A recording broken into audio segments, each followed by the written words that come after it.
Bueno, arratzaldeon, eta gaur arratzaldeko azken saioari hasiera eman behar dugu. Lehenago ikusle bati parkamen askatu behar diot, Elisabet Larrinagari, aurreko gaiari dagokionez galdera bat luzatu duelako, eta azkenean ez dugu izpide esan, egia da badela elementu garrantzitsua, badela aztertu beharrekoa, eta espero dezagun urrengo jardunaldi batzuetan horri tokia ustea. Elisabete kezka agertzen zuen, gaur egun irakasle gaiek dakaten euskara mailarekin, bai irakasle eskoletan eta barrekoetan, eta berak ebatzen zuen, medikuntzan adibidez, gero jarduteko mir eskatzen zaiela, eta irakasleei zaiela eskatzen, eta horrek kezkazekoala ikasleen alegia, geroko etorkizuneko irakasleen hizkuntza gaitasunarekin.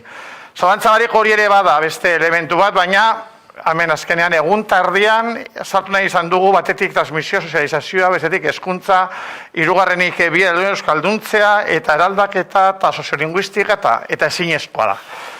Izan bezala, goizean ibili gara, egia da azkenean pena handiz, Paulak ezin izan du bere hitzaldia eman, esan dizuegu, astelehenean ezekiko dugula, grabatuko dugula, baina hor genuen paradigma berri bat ez hitz egin, alegia sozializazioaz hitz egitez horren beste transmisioaz, gero egia da, Xabi Landabideak eta Maitek hitz egin digutela, sozializazioan eragiten duten, bai ingurune digitalean, bai aisialdiaz, hori izan ditugula zertzela da batzuk. Berrik izan ditugu hezkuntza eragile nagusienak, nik uste dut hainbat elementu interesgarri jarri dutela, bai ikasleen gaitasunari dagokionez, bai ze behar dagoen gaur egun ikastere orokortu baten inguruan, eta nirezatea da, Kontseilu Gorezkari bezala, postu nau, hemen eragile horiek ikustea, eta 12 urte beranduago berrestea, orain dela 12 urte hezkuntza komunitatearen gehiengoak euskagintzarekin batera aurkeztu genuen ikasle euskaldun aniztunak proposamen horrek oraindik zalantzari gabe aldaketak egin behar zaizkio, baina oraindik balekoa dela ikustea, eragile horiek balekoa dela ikustea. Dena den, aurrera joan behar dugu, eta egia da talentera aipatu da, askotan esan izan dugu eskolaren edo ikastetxearen bizkar ezin jar daitekela belaunaldi berrietan ezagutzen unibertsalizazioa bermatzeko bete behar guztiak, ezta? Esan dugu hor aldaketak egin behar direla, baina ez dela nahikoa. Eta horretaz hitz egiteko, horretaz ez beste hainbat gauzataz hitz egiteko, ordu honetan, hemen ondoan ditut Zigor Ibarzabal eta Inma Muñoa. Inma Muñoa Barredo, Deustuko Unibertsitatean Euskal Filologia ikasi zuen, gero ondoren soziolinguistikaren inguruko gradu ondoko ikasketak egin zituen Estatu Batuetan, ikasoen elkartean eleanitz proiektuan izen lanean, eta gaur egun hizkuntza egitasmoen koordinatzailea da, Baso Linguistika Bizkaian Agitarpen Batzordeko kide, eta Jakun Kultur Elkartearen zunaitza taldeko partaidea. Zigor Ibarzabal Bastarrika, hezkuntza zientzietan atzerreko hizkuntzan didaktika darreko unibertsitateak ikasketak amaitu, eta ordutik hezkuntzan zabiltza, hasieran Txantxiku ikastolan, atzerreko hizkuntzako irakasle gisa, gero zuzendari, irakasleen prentzakuntzan aritu ikastolen elkartean, eta gaur egun Euskal Herriko ikastoletako hezkuntza arduraduna, bai eta ikaselkar hezkuntza gitaretzeko zuzendaritza taldeko kide ere. Egia da lehenago egin genuen gusaiotxo bat, hau prestatzeko, eta adostu genuen, bost egitate, ingelese dioten bezala, bost statement, jasoko genituela, botako genituela, eta horien bueltan, hasiko zinetela, bertxotan, gutxinez zuen impresioak botatzen. Ni botako dut esaldi hori, apur bat zarrera emango diot, eta hortik aurrera zuek ekingo diozu itzaspertuari. Lehenengo esaldia edo zan, hizkuntza fenomeno soziala, hortaz, hizkuntzaren ikaskuntza prozesu soziala.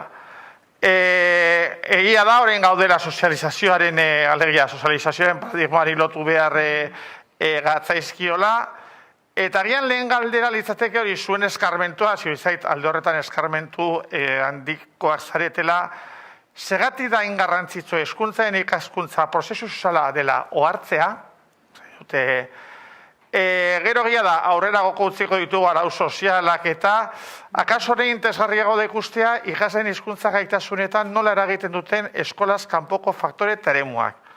Zein dira, zein garrantzia dute, azteko galdera potoloa, baina, iruditzen zait, zuek oso egoki erantzuteko moduko. Hortaz, nahi duzuen... Bueno, bai, galdera potoloa, esan duzun bezala, eta benetan pena izan da goizean Paulari entzuteko aukera ez izatea, ez? Ze nik behintzat badira urte batzuk, bai Paula Casares eta Jonemiren Hernandezi entzun niela hizkuntzaren sozializazioa eta horren inguruko kontzeptu hori eta ikuspegi hori. Eta niretzat, transmisioa kontzeptu bezala, baina askoz ere aberatsagoa da, eta hobeto errealitatea hobeto ulertzen laguntzen dugu, ez? Eta ni batez ere, bi ideia edo ukitzen ditut beti buruan horren inguruan. Batetik, gizakiak ez garela jaiotzen gizarteko kide edo talde jakin bateko kide, gure bizitzan zehar prozesu luze baten bidez bihurtu egiten garela komunitate edo gizarteko kide, eta hizkuntzara ekarrita ez garela berez euskaldun jaiotzen, baizik eta euskaldun bihurtzen garela, euskal komunitateko kide bihurtzen garela prozesu baten ondorioz. Eta hori niretzat oso garrantzitsua izan zen, nire buruari egin nion galdera izan zarako, eta prozesu hori nolakoa da eta nola bideratzen dugu. Orduan nik uste horrek ematen dituela aukera asko. Irtenbide batzuk edo hainbat ekimen martxan jartzeko. Eta beste ideia garrantzitsua niretzat da, prozesu hori edo gizarteratze edo euskal komunitateko kide izateko prozesu hori gurean elebiduna dela edo eleaniztuna. Hau da, gizarteratze prozesu horretan talde horiekin elkarrera ginean eta talde horietan parte hartuz ikasten ditugu hizkuntzak, gutxienez euskara eta gaztelania edo frantsesa, eta ikasten dugu hizkuntza horiek nola erabili. Zertarako eta norekin. Eta ze aldaera diren onargarriak momentu jakin batzuetan. Orduan niretzat bi ideia horiek izan ziren oso garrantzitsuak momentu batean. Nik hor azpimarratuko nukeen beste ideia bat da, hizkuntza baten ikaskuntza ezin da erabilerarik gabe eman. Hau da, erabileran dago horrengakoa, ez? Eta egia da, erabileran lehenik eta behin autu pertsonal bat dagoela, norberak hautatzen du ze hizkuntzatan komunikatu nahi duen, baina gero egia da komunikazio hori talde baten barruan ematen dela. Talde gabe ez dagoelako komunikaziorik, ez da. Orduan, hor nolabait fenomeno pixkat berezia, ez, sortzen da. Batetik autua nerea da, baina beste batetik taldean egin behar dut. Eta taldeak nolabait nere autua onartu eta errespetatu behar du, ez da. Eta hor daude, betiko talde presioak eta olako egoerak lagun artean, gazten eraben artean ematen direnak, eta hoiei ere, nolabait, begi bat jarri beharko genieke, hortan eragin nahiko bagenu, ez. Nolabait, euskeraz mintzatzea autu hori egiten duenak, nolabait hori ere taldean onartu izan dadin, eta bere autu hori errespetatu izan dadin. Hor, fenomeno horrekin. Eta bai, taldea eta fenomeno sozialarena bai lotuko nukela nolabait familia ere mutik eta ikerketek esaten digun horrekin, ez da. Egia da, beti dani pentsatu izan degula familiaren hizkuntza autu horrek eragin handia daukala haur eta gaztearen hizkuntza autu horretan, baino azken aldian ikerketek esaten digutena bai da, ez dela horren beste familiak daukan eragina, baizik eta lagunak eta lagun taldeak eta ez nolabait zure interakzio, elkarrekintza sozial horrek daukan eragina, ez. Orduan, hor nik usteet fokua jarri behar degula berriki eta eragin esparru, beste eragin esparru bat zabaltzen zaigula. Bai, esan dute, ikusita ez, prozesu soziala dela, ez dute, hizkuntzari ikuntza bera prozesu soziala gian hori interesgarria litzateke guneak identifikatzea, inguruneko egune horiek ez, beti egiten dugu ingurune hurbilaz. Egia da horrekoan, zuekin egin zeina hitz egiten, egozan kontzeptu bat, ima botatzen oso polita iruditu zitzen, eta familia hizkuntza proiektu. Askotan, lehen ere, lehengo mainguruan hezkuntza eragileek, eta Bies Mikel Ormazabale garrantzi handia jarri hizkuntza proiektua, beti hizkuntza proiektua, lotzen diogu ikuspegia, akademikoari edo, ikastetxeari, eta aldarrikatzen dugu, guk ere gure proposamen ezten genuen oso garrantzitsua dela hizkuntza proiektua, eta gustatu zitzaidan, hori, zuk aipatu zenuenean, familiaren hizkuntza proiektua ere hor dagoela, eta gila da, goizekoa hori, Paulak ez duitzegin, baina berarekin itzaldia baino lehenago, berak esan dit, gero galderen tarteetan, ez badago galderarik, mesedez galdetu iezadazu, familiaren funtzioa, azkenean beste horrein harritzen da, sozializazioaren alegia familiaren jarrera eta barrekoa. Neneko nuke hori, familiaren hizkuntza proiektu hori bat, aletzea, Bai, nik, eta berriro, aitortu behar dut, horren berri ere, eukin nuen berriro, ikastaro jakin bate hontzan, orain dela 5 urte edo, Paula eta Jonemirek mandakoa, klusterraren laguntzarekin.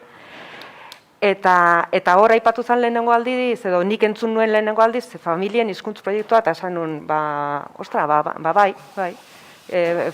Hizkuntz proiektua esaguten dugunean, ulertuta, zer ikastetxen kasuan, ze hizkuntza irakatsi nahi ditugun, ze hizkuntza erabiliko ditugun, zertarako, eta nola, ze helburu ditugun, eta nola joango gara helburu hoietarantz, ez? Eta konturatu nintzen, familietan ere, familia guztiek daukatela hezkuntza proiektu bat eta hizkuntza proiektu bat. Familia guztiek dakite beraien seme-alabek, daukaten nahi dugu hizkuntza hauek hizkuntza jakitea bat baino gehiago edo ez, eta ze hizkuntza eta ze maila. Eta horren arabera hartzen dituzte erabakiak, kasu batzutan izan daiteke D ereduaren alde edo ez, edo ingelesari eskolaz kanpo indarra handia ematea, edo erabakiak hartzen dire. Eta hor kasu konturatu nintzen batetik, edo pentsatu nuen, beraiek aipatuta, askotan hizkuntz proiektu horiek implizituak direla, ez garela konstiente.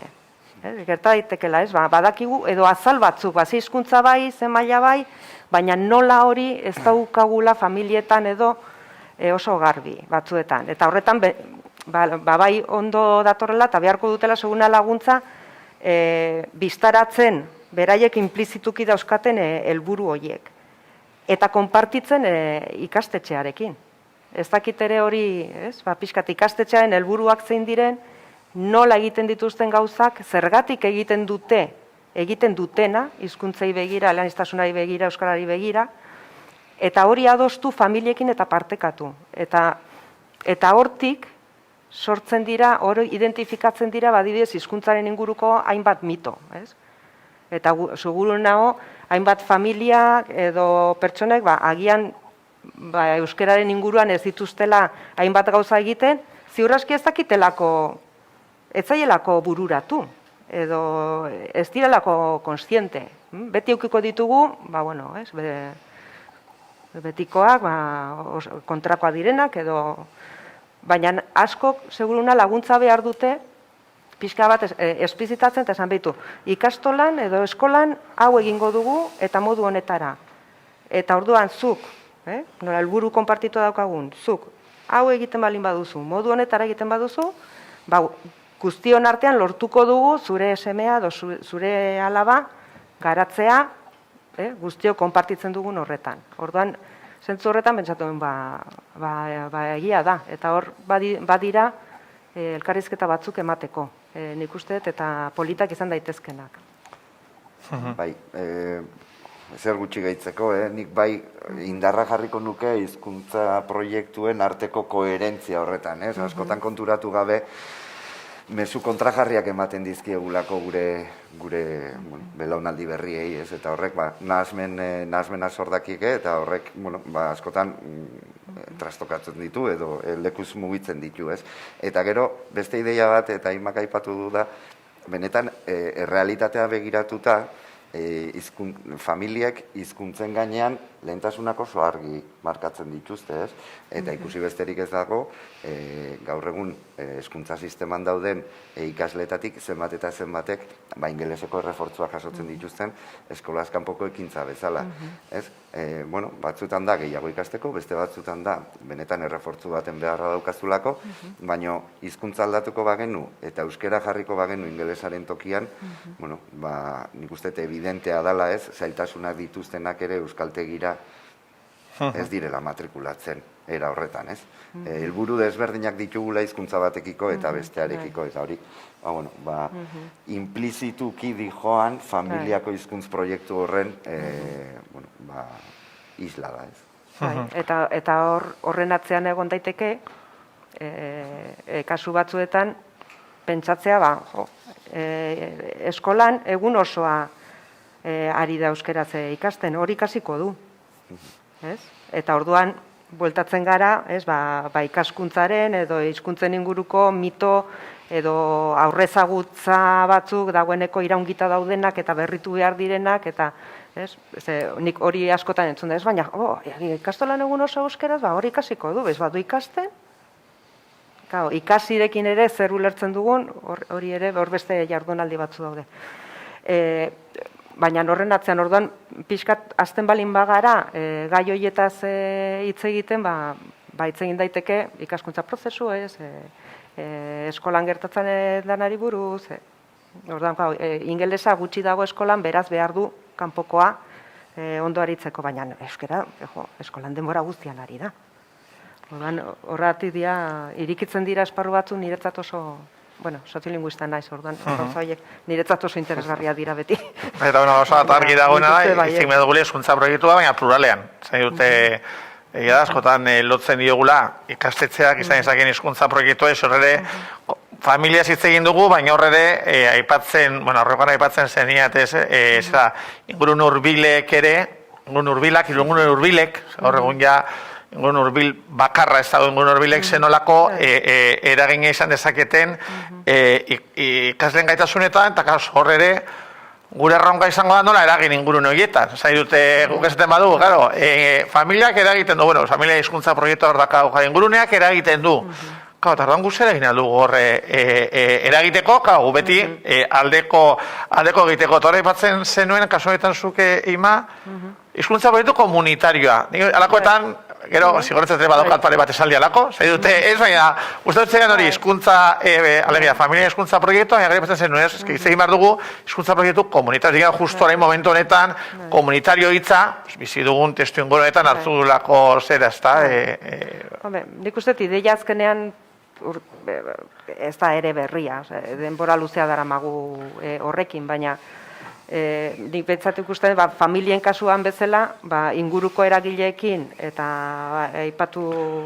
uste lehen aipatu dela, udala, euskara elkarteak, aisialdi elkarteak, eskola, hor badaude eragile batzuk, agian horrelako elkarrizketa batzuk eukitzea ere ondo legokela, ez? Hau da, gure herriko edo auzoko gazten, euskaldun du, euskara sustatu esaten dugunean, zer da buruan daukaguna. Ez da gauza bera, euskaradunak edo gazte euskaradunak ez dea helburu gisa eukitzea, eta pentsa, jakin dezatela minimo batzuk, eta lehen ere aipatu da, ez gero ikasiko dute. Hori, zilegi da, helburu bezala, baina ez badegu horretaz hitz egiten, egon gaitezke batzuk beste helburu batekin hiztun aktiboak sortu, hiztun aktiboak sortu, baina aurrean daukagunak beste helburu bat balin badauka, hor talka izango da eta zaila izango da elkarrekin aritzea. Orduan behintzat gauza batzuk adostu ziurtatu berdin ulertzen ditugula gauzak eta dauzkagun programak, esatea, bakoitza dagoen tokitik zer ekarpen egin diezaioke adostuta edo komunean daukagun helburu horri begira eta nola egin dezakegu. Erresa da esatea, baina badakigu gero ez dela, baina bentsat aliatu batzuk edo gertukoak, eta nik uste horretan ere, ari garela, agian beste hitz batzuekin, herrietan.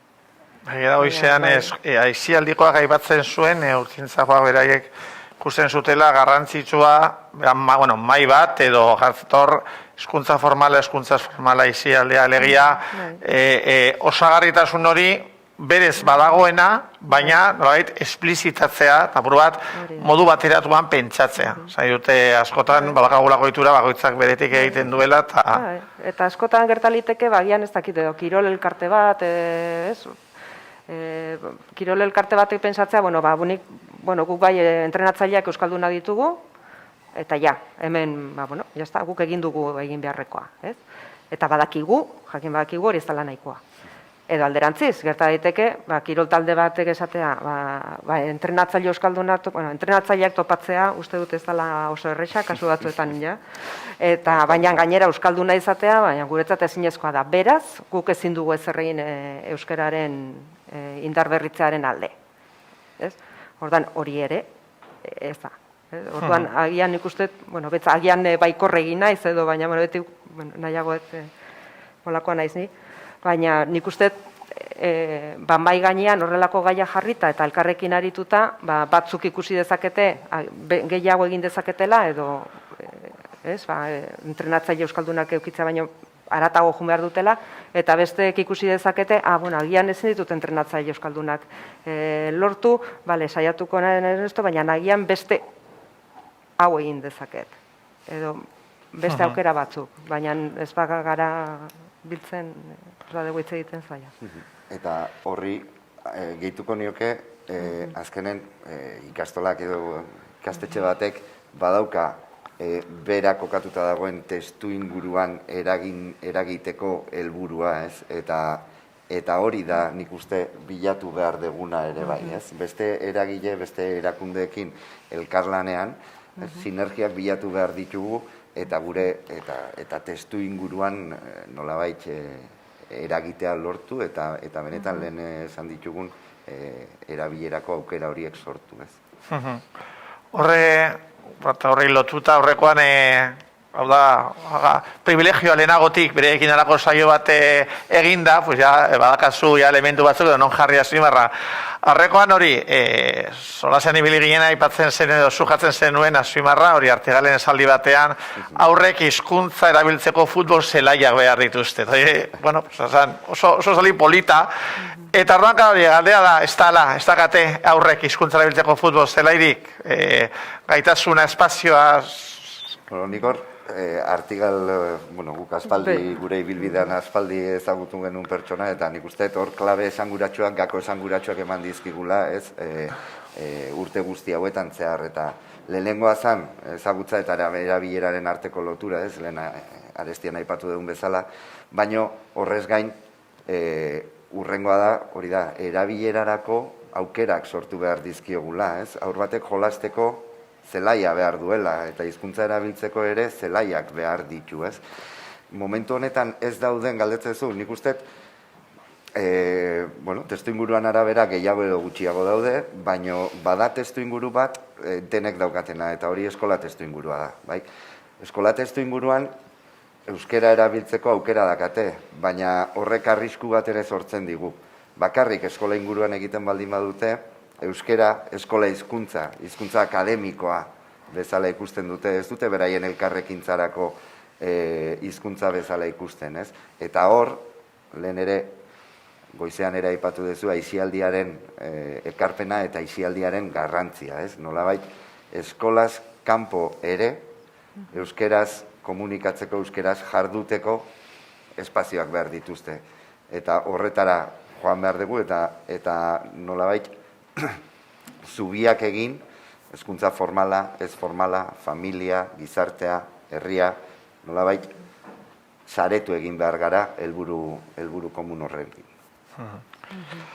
Ados, salto egingo dugu beste esaldi edo ez dakit, egitate batera, eta gainera hori ere aurreko mainguruan aipatu da, ezta? Egun bizi dugun testu inguru hau, pandemia, itxialdea, harreman sozialak aldatzen ari zaizkigu, aldatzen ari dira, eta finean horretan emozioak zenolako garrantzi hartzen duen, ezta? Baina testu ingurunek are ageria gutxi du emozioek ze garrantzia duten. Egia da Kontseiluak ekainean gero euskaratik proposamena aurkeztu zuenan ere, hor, hezkuntzai dagokionez, neurri bat horri lotzen genion, ezta? Ikasleen emozioak euskaren erabideekin lotzeko helburua duten programak abian jarri beharko liratekeela. Nola egin daiteke hori? Egia da ikastolenakatan esperientzaren bat ere badagoela, interesgarria da. Lehenko bat egiten duzuen, horrekin, garrantzitsuena da nola egin dezakegu, ez? Garai, kritiko honetan, kritiko ditzada, emozioak hain borborka dauden testu inguru honetan, nola baliatu, ez? Emozioak gaitasunean eragiteko. Bueno, nik uste hor, emozioak eta ikaskuntzaren arteko lotura hori neurozientzietatik azken aldi hontan etengabe entzuten ari garela, bai, pertsona bat izendatzearren, ez, David Bonok duela gutxi ere aipatzen zuen, ez, emozio hori gabe ez dagoela ikaskuntzarik, ez, orduan, baina bai, askotan nik uste euskararekin segun eta ze emoziorekin lotzen dugun ikaskuntza prozesu hori, ez. Askok eta askok lotxarekin, beldurrarekin, ziurgabetasunarekin lotzen dute beraien euskara erabilera hori, ez. Eta horrek, nolabait, emozio desatsegin horiekin konektatzen baldin badezu, ez erabiltzera eramaten zaitu, ez. Orduan, bai, emozioekin lotura egin behar dugu, beti ere emozio atseginekin lotzen baldin badugu, nolabait, zuk erabiltzen duzun aldiro, horrek zuri postazun bat eta zerbait positiboa komunikatzen dizuenean, ez? Eta, bueno, horregatik esanguratsua da, alde batetik, guk beraiekin euskeraz egiten ditugun ekintza horiek, beraien gozamenekoak izatea, ez? Euskeraz jarduten dugu, baino ondo pasatzen ari direla, eta lotura nolabait emozional, neuronal horiek egiten dituzte, ez? Eta beste bat da, gainera, soziolinguistikan landu behar degula, esparru hori ikaslekin landu behar degula, baina fokua ez dakit askotan ondo jartzen dugun. Askotan guk komunikatzen dizkiegu ikasle horiei ondorioak, eta ondorio horietatik abiatzen gera beraiekin lanketa egiterako orduan, eta askotan beraien mezua izaten da berriro ere matraka ematen bazatozte betiko gai honekin, ezta? Nik uste, beraiek bideratu behar ditugula ondorio horiek ateratzea, ez guk ondoriak eman baizik eta beraiek nolabait gogoeta egin behar dute beraien ikuspuntutik eta beraien errealitatetik, ez guretik, eta hortik abiatu beharko litzateke ondorengo lanketa. Eta hori da nolabait Ikastolen Elkartetik eta aipatu dezun Pulunpa proiektu horrekin bitartez, egiten saiatzen ari garena, ez? Nolabait, beraiek izan daitezela beraien gogoetatik eta beraien bizipenetatik horretara iristen direnak eta lanketa hori abiatzen dutena. Hor, gako interesgarri bat ere badago. Niretzat ere, emozioen hori lehen aipatu dena, neurozientzietatik eta datorren ezagutza, garrantzitsua izaten ari da pixka bat akotatzeko, emozioa esaten dugunean zertaz ari garen. Eta, zigorrek aipatu du, emozio hori gabe ez dagoela ikaskuntzarik, jakin badakigu, edo pentsatik ikertuta dago ze eragin daukan hori, eta horretik ere susmo batzuk, eta bakoitza dauzkagu gure esperientziak. Baina gero ere emozioak lehen zigorrik aipatu ditu batzuk, edo lotxa, edo beldurra, edo... Orduan, emozio horien bidez ere ikasi daiteke, beldurraren bidez ikasi daiteke. Eta orain ez gara hasiko anekdotak partekatzen, adin batetik aurrera daukagunok agian, baina beldurra bada ikaskuntzako tresna bat. Baina, ikertuta omen dago, edo neurozientziak duen arabera, ez da oso tresna eraginkorra. Beldurraren bidez egiten ditugun ikaskuntzek ez dute luzaroan irauten. Askotan, nahiz eta beldurraren gaia konplexua izan, konstiente naiz. Baina askotan beldurra sortzen duen hori desagertzen danean ikaskuntza hori ere alde batera uzten dugu. Eta beldurra izan daiteke fisikoa, izan daiteke beldur soziala, sozialki ez onartua izatearen beldurra, izan daiteke beldur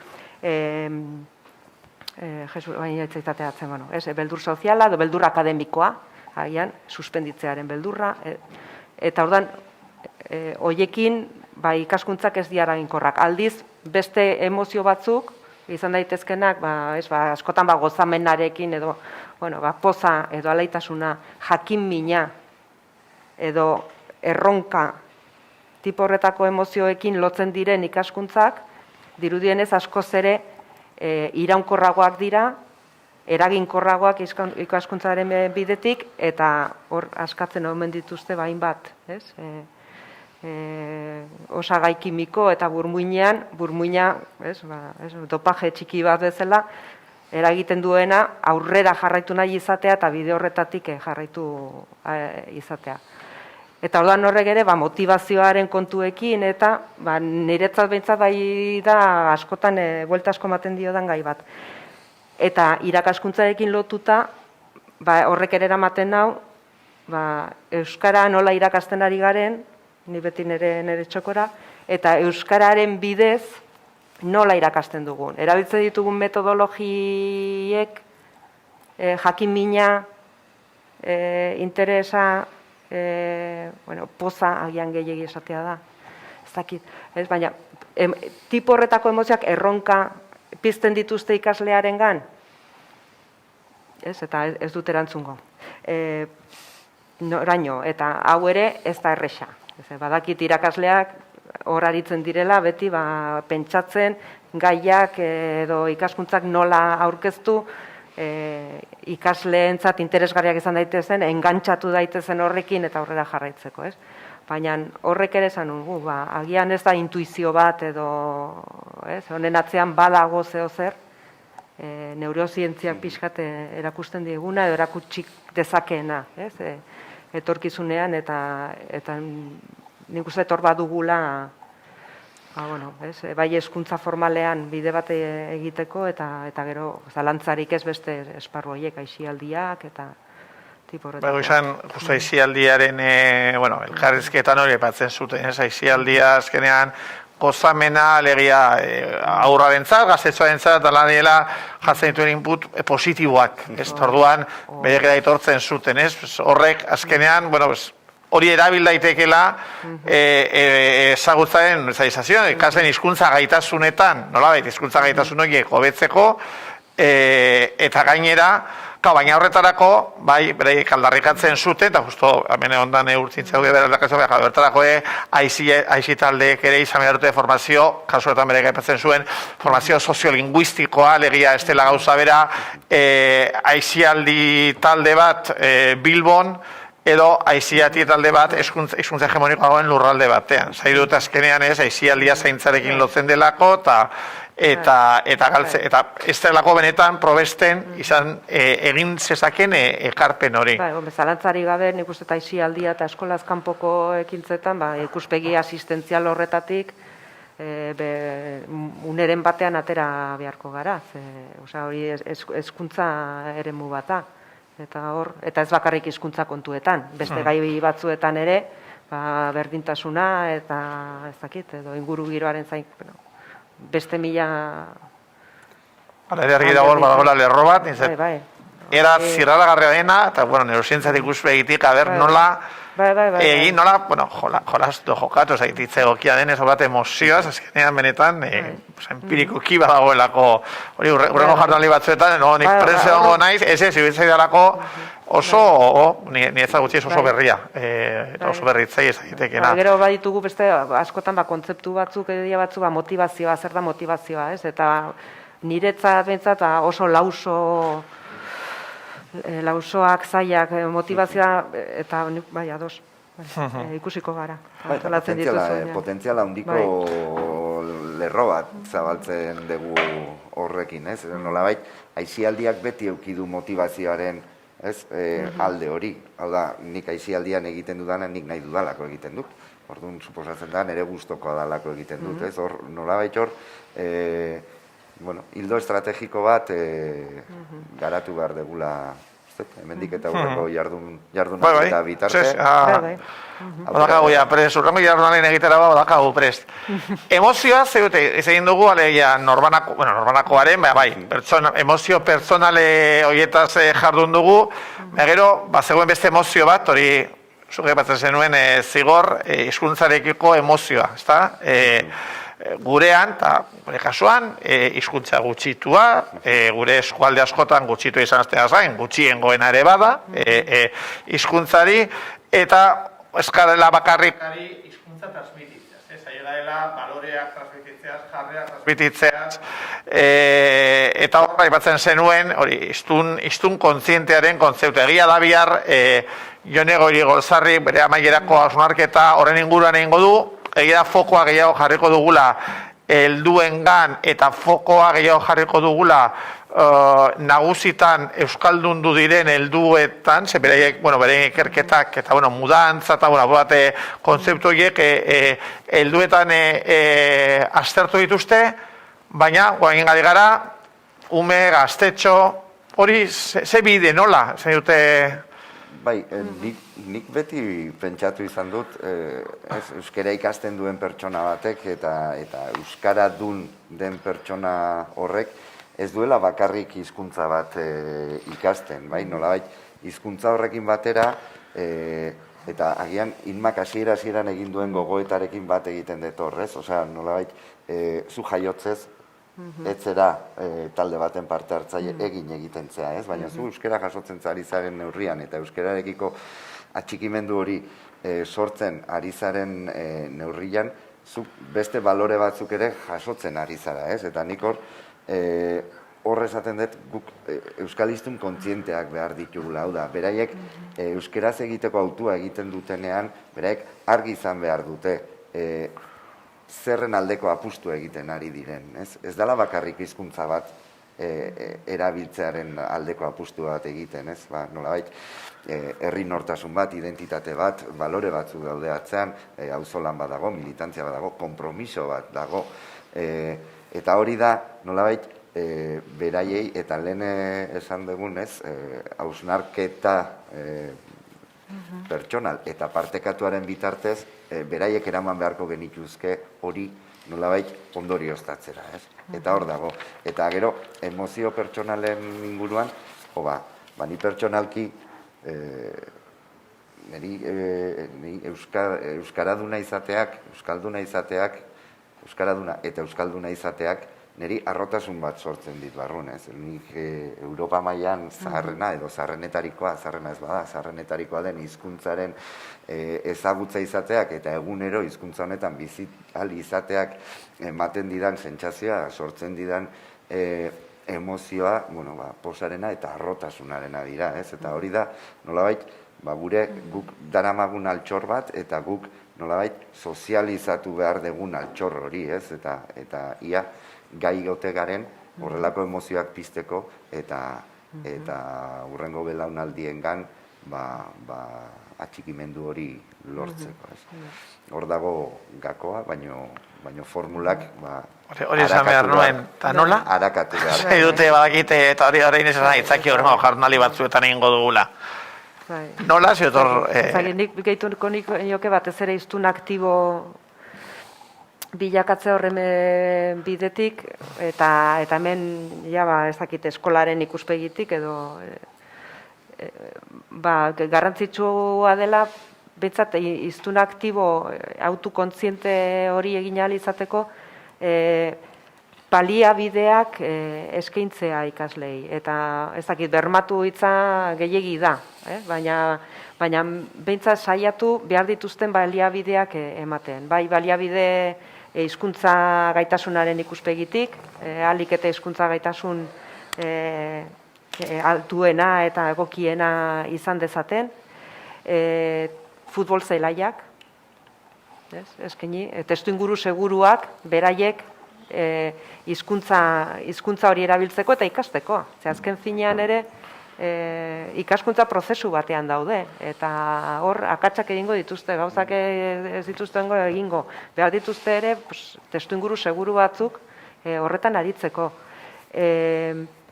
Testuinguru seguruak eta gero, eta hau ere emozioekin lotuta, baina beste ikuspegi batetik, emozio desatsegin horiek kudeatzeko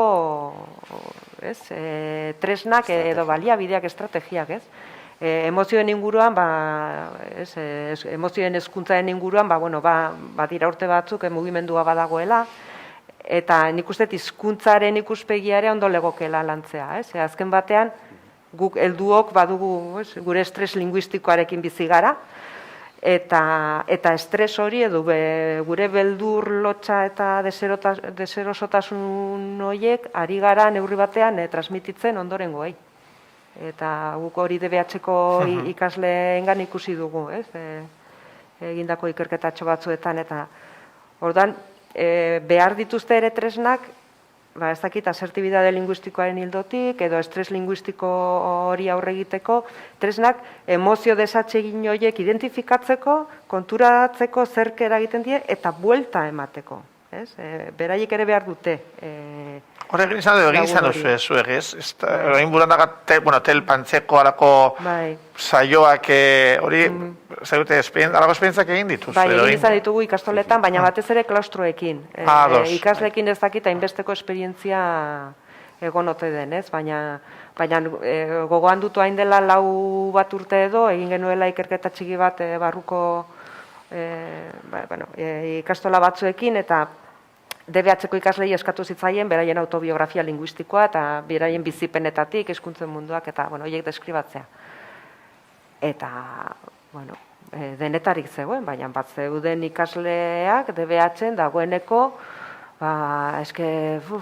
toki ez ezagun batean nagoenean, eta ez euskera, eta ez naiz pentsatzen, eta euskera zitzein nahi de, baina nagian ez dakite, eta nola erantzungo didate, eta gaztele. Horrelako testigantzak zeuden. Eta zeuden beste testigantzak, testigantza batzu, gian esaten zutena, ni heldutan, seguruna gaztelera zitzen ingo dut, nire gurasoek ere ala hitz egite dute. Eta horrek garamatza beste puntu batea. Baina nire hor ere badago. Horreki dago, historien kontzientzian ere, eragin beharra, eta gurean, ateratzen ari dira, aurrekoan, hau dana begiratzen, azkenean, lerroburu batera ekarrezakegu itzegin behar dugun guztia. Gurean guztia, ingurune elean iztun batean, baina horre ingurune elean iztun hori ez da horrekatua. Zer badakagu euskara, hizkuntza gutxitua, esan dagoa, gure herriko eskualde askotan gutxitua izateaz gain, gutxiengoaren hizkuntza, zer dute ikuspegi kuantitatiboki, baditu gero, mugaz alde batera eta bezera, bi hizkuntza hegemoniko, gero badugu, aurre eta gazten artean, gero eta toki gehiago hartzen ari den, nazioarteko hizkuntza, ingelesa, eta gero, hor badakagu, ikasle bakoitzak, etxetik ekardezakeen, bestelako hizkuntza, eta horrekin bai beharko genuke ja, jardunaldi oso bat, gaur egun, eta lehen ere aurreko zerean maingoan aipatu oso Kristau Eskoletako ordezkariak aipatu duela, ez? Beraien ikasletan askotan zenolako anistasuna dagoen, ikasleek ekartzen duten hizkuntzai dagoekin. Baina egia dago hemen gehiago jokatzen genuen, badakagula hizkuntza gutxitua, eta hizkuntza horiek beraien funtzio sozialak betetzen dituzte, orduan, aurrek ere, aurta gaztetzuek, hori guztia nola kudeatzen dute, nola nabaritzen dute, hori, elementu batzuia bota dituzu, baina nola nabaritzen dute, eta gero nola kudeatzen dute. Zain dute, azkena reproduzitzen dituzte besteen ezerak. Nik uste eta alduten moduan, esateko. Nik uste hor, orain dela gutxi ere klusterrak egin du ikerketaren bat, eta ikerketa bat horren inguran, gai hori atera da. Eta kudeatzen dituzte, eta Jone Mirenek ere uste beak esan zuela, ez?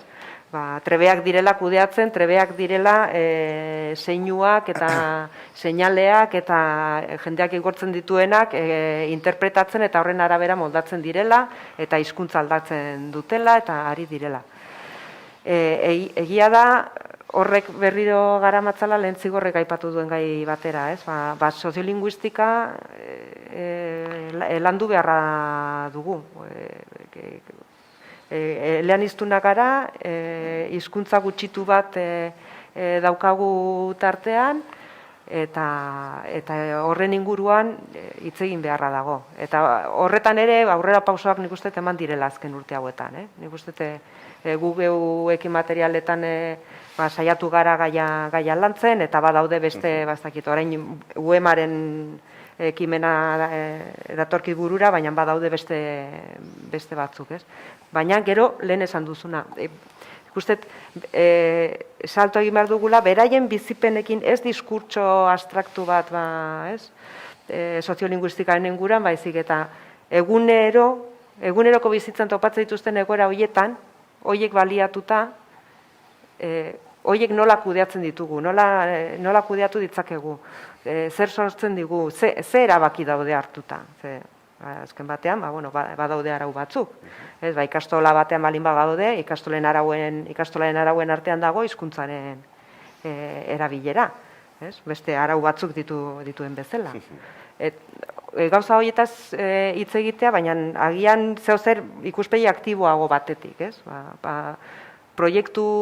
Gelan proiektu bat landu eta proiektu hori gizarteratu behar balin baduzu, hor badago aukera bat. Ze hizkuntzatan. Ikastola gara euskaraz egingo dugu, oso ondo. Baina badaude guraso asko euskararik ez dakitenak, eta ez dute jarraitu ahal izango. Hau nola kudeatuko dugu? Ze hori da, egunero topatzen ditugun, guazen hitz egitea, guazen ikustea. Nola egin dezakegu? Hor dago mundu bat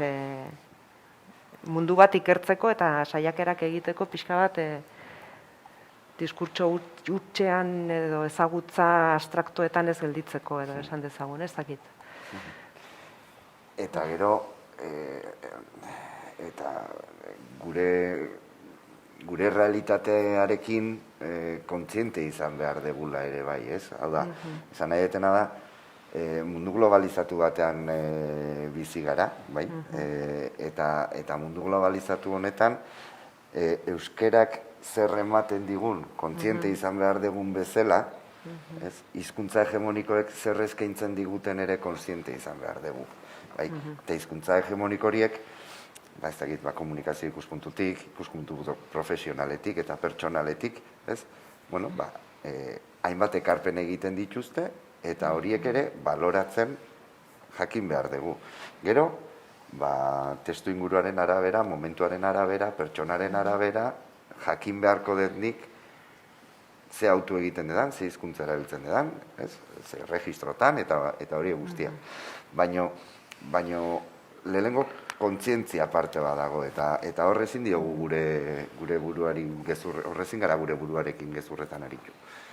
Hor, hizkuntza hegemonikoak daukaten pixua, komunikazio ikuspuntutik, sare sozialetatik eta guzti horren kontzientzia hartu behar dugu, eta gero, gaitu behar gera, momentuan momentu, autu egokiak edo pertsonal horiek egiten.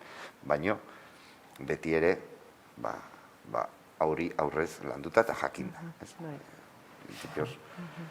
Eta gero, lehen hitz egiten ari zinela, eleaniztasuna nola kudeatzen duten eta horretan nola eragin, hor bagatoz berriro gure alde ezkutu edo implizitu horretara, ez?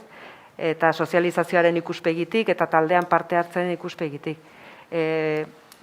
Behatu egiten gaituzte. Helduoi begira bizi dira. Ez dute onartuko, agian. Baina guregandik gauza asko ikasten dute.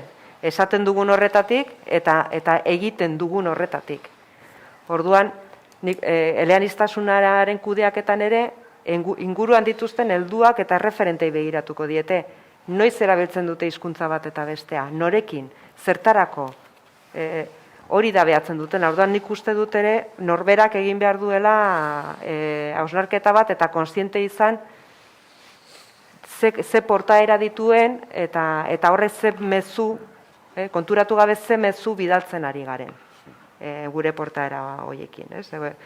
Gauza sinplea, gure hitza, gure lehenengo hitza, euskeraz baldin bada beti, eta modu jakin batean jokatzen badugu kudeaketa horretan, gure edo ilobak, edo seme-alabak, edo inguruko gazteak begira ditugu. Eta hori ikasten ari dira portaera bat. Orduan hor ere, esan nahi dut parte hartze horretan, gauza batzuk esplizituak dira, baina inplizitoki eta konturatu gabe gauza asko behaketaren bidez ikasten dira eta transmititzen ditugu. Orduan hor ere behar dugu kontzientzia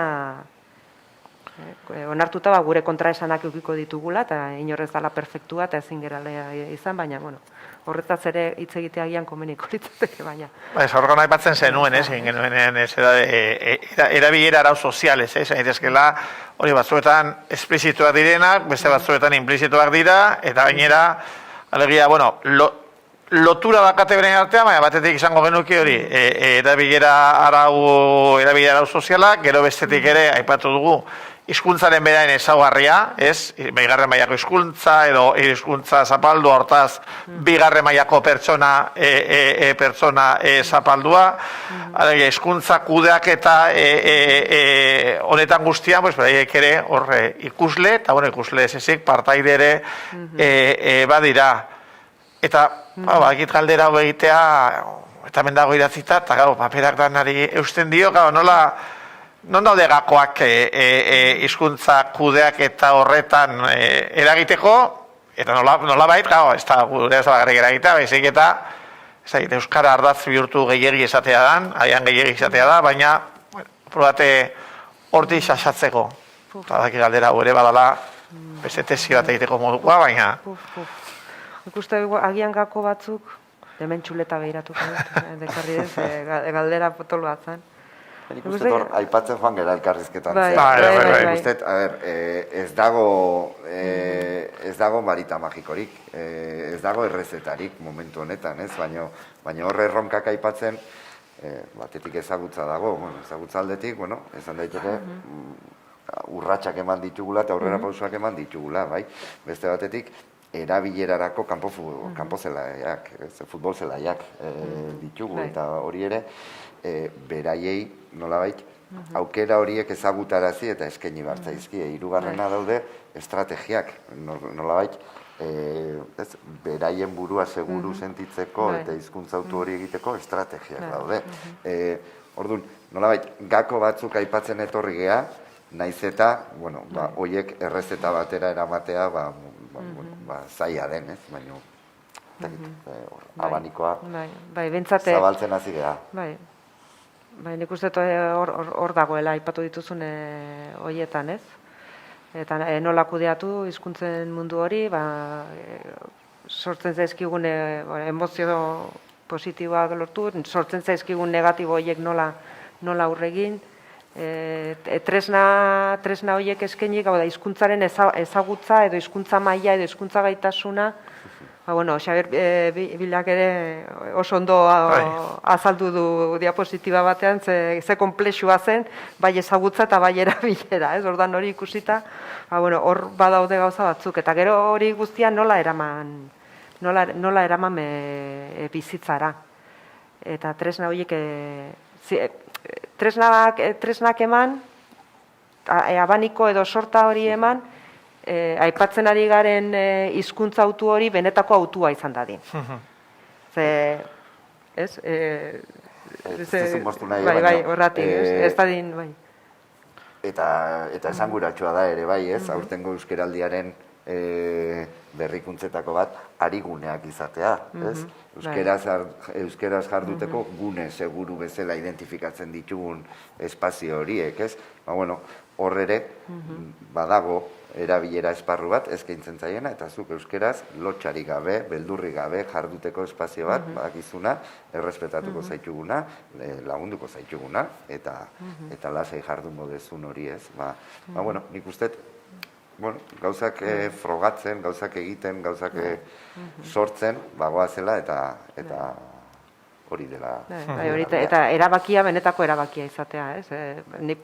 Futbol zelai guztiak okupatuta balin badaude, nik erabakiko dut beste zeo zer egitea, baina erabakia ez da nirea, ez da benetako erabakia.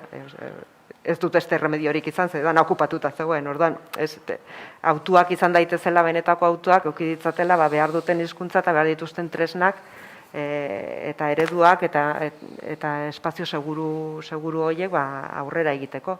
Eta gero, momentu bat iritsiko da, beraiek erabakiko dute, benetan. Eta erabakiko dute, literatura euskeraz irakurri nahi duten, edo nahiago duten ingelesez irakurri, edo gazteleaz irakurri. Eta hori, baina hori ja, norberak ere askatasun pixkatuk badauka, azkenean puntu hori badago, baina bentsat une horretara iristen direnean, erabakia benetakoa izan dadila. Eta ez da ditezela egon beste beldur batzuk edo aulezia batzuk horren atzean. Eta hori lortuko bagenu, pozik jungo ginatek etxe. Ados, egia da ben, denbora, hainaz begiatzen, badazpada, galderatxoren bat, izan sartu da, bueno, gero komentatuko dut, eta horregatik gaina, saber. Hala ere, ni baina nuen, eta usutarreko egiten, bueno, hainbat elementu atera dira, nik uste dute gaur egun osoko laburpena, bueno, gauza asko, oain atera dira, baina hitz egin dugu, hori, bueno, eta gaur egia da justo bloke hau eskuntzaena da, baina, bueno, eskuntza sistema ez da gauza isolatua, hemen ari gara, satelite asko izan ditugu gaurre konstelazio honetan esataian, horrek ere esan nahi du, jolakoetan pizka bat gora egin behar dugula. Ez dela bakarrik, justo eskuntza, justo ikasleak, justo lehen, egia da, Inigo Salaberriak esan dugu hemen, ari gara ikasle egiten, eta ikasle bat berare gonbidatu. Egia da, ari gara ikasleen ezagutza hitz egiten, eta zu ikasle bat berare gonbidatu. Baina hori, esan dugu hori, hizkuntza fenomeno soziala, orduan, prozesu sozialez hitz egin beharko genuke, zigorre aurrekoan, zera, Transforma Monzon laborategiak argitaratu zuen liburu horretan egiten zenuen, aldaketa integrala, aurrekoare komentatzen genuen, koska bat gora, apurat, ezakitu ikuspegi holistikoa den, edo zer den, baina beharrezkoa dela, eta nik uste du jarnali hauetan, bueno, gaurko eguna, nahiko intentsua izan da, baina hori oso argi geratu dela, hemen ezin gara egon, bakoitza hori, planeta satelite bakoitza hemen izan behar dugula konstelazio izaera. Hori izan apura, baneukan hori, hemen arantzatxo hori, koska bat gora nola? Bai, behira, nik ere arantzatxoarekin azten dut, nik badauka zentsazio bat, uste dut, gai hauen inguruan lanean ari garenok, lanean norbanako giza, erakundeak, instituzioak, asko garela, baina aldi beren, ez dakit, uste dut, indarra nunbaitetik joan egiten zaigula. Hau da, ez dakit, deskoordinazio hitza erabili nahi, baina uste bakoitza beretik jute horrek eraginkortasunean galtzera eramaten gaituela, ez? Eta bada momentua, ipar adostutako ipar batekin bakoitzak beretik ekarpenak eginez noski, bere esparrutik, ez? Eta indarra batuz, nik daukaten sentsazioa da urrunago iritsiko garela, ez? Eta urratxe gehiago emango ditugula aspektu hontan. Eta bakoitzak bere esparrutik esaten dudanean, benetan denok daukagu hemen ekarpena egiteko aukera, bai? Beti jotzen dugu agintarien gana, noski baiet, agintariek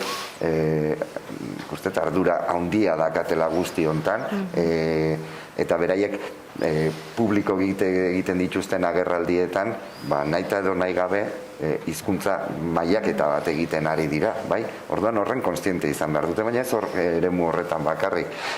Nik uste, sozialki ere, eragin handia izan dezaketen eremu batean mugitzen direla, ez? Eta hori, hori agintarien aldetik, baina beraiek bakarrik ez. Beste guztiok ere, badugu gure ekarpena egiteko aukera, ez? Eta lana mundura mugitzen baldin bagera, enpresa eta kooperatibatan ere badaude euskera planak egitea, badaude beste hizkuntza batzuk jakitea saritzen dan bezala, izan liteke euskera menderatzea eta ondo jakitea saritu behar degula, horrelako hizkuntza eskakizunak egiterako orduan.